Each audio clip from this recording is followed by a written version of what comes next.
Hi, this is Patrick from MakeVirtualTours.com. A lot of people ask me, how do you make a virtual tour? Is it magic? Do you have a magic camera? And the answer is yes, I have a magic camera. It's called a digital SLR. And today I'm going to talk about that and the other equipment that you need to make a virtual tour.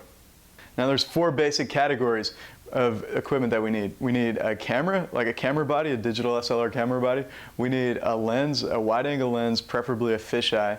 We need a panorama head, and we need a tripod. So first of all, I guess we'll just start with the tripod since it's easy.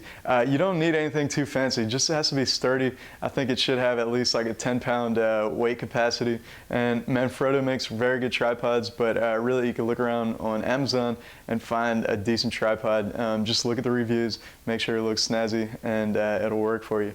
The second thing that we need is a camera. So let's just talk about the camera.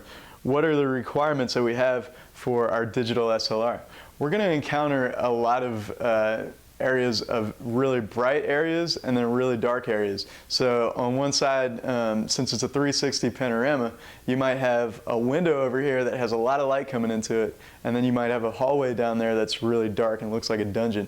So in order to compensate for that, we're going to have to shoot 3 photos. One is going to be overexposed, so we get that dark area. One is going to be underexposed, so we can pull in that light from outside, that really bright light. And then we're going to have one that's of medium exposure.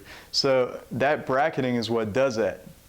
Now, a lot of the entry-level digital SLRs that you see take great pictures, but the problem is they don't have that bracketing function. So I would recommend finding a camera that does have that bracketing function, and as well has all the buttons to control the white balance, the ISO, everything like that right there on the camera, because you don't want to have to dig through your menu.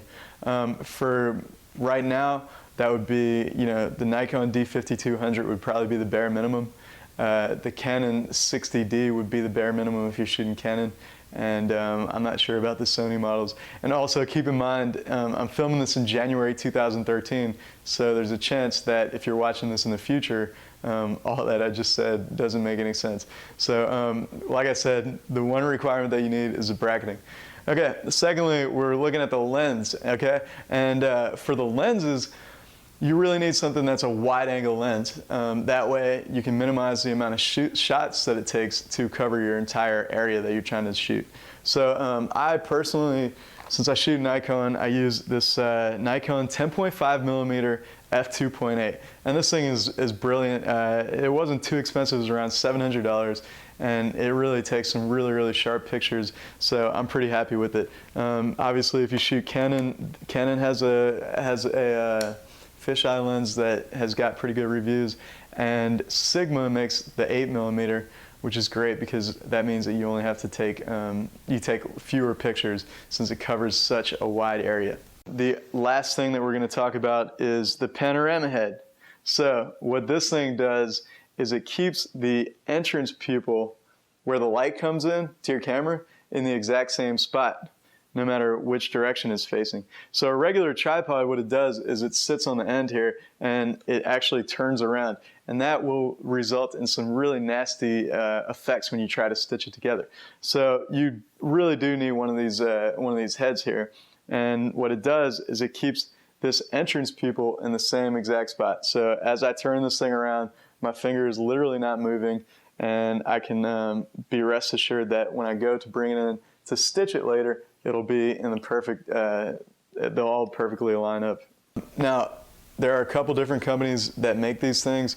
Manfrotto does, and I'm sure any other decent tripod manufacturer does. I personally use the Nodal Ninja 3 Mark II, and it does a job for me. It's perfectly fine. I have nothing bad to say about it. It's brilliant. It only costs $200. It's not too big or anything like that, not too heavy. So there you have it. You need a digital SLR, a tripod, a fisheye lens, and a panorama head, and then you should be set. Thanks for watching, guys, and definitely subscribe if you're interested in learning about how to make virtual tours, and check out MakeVirtualTours.com for everything that you need to know about how to make some pretty swanky 360 images in virtual tours. Thanks. Bye.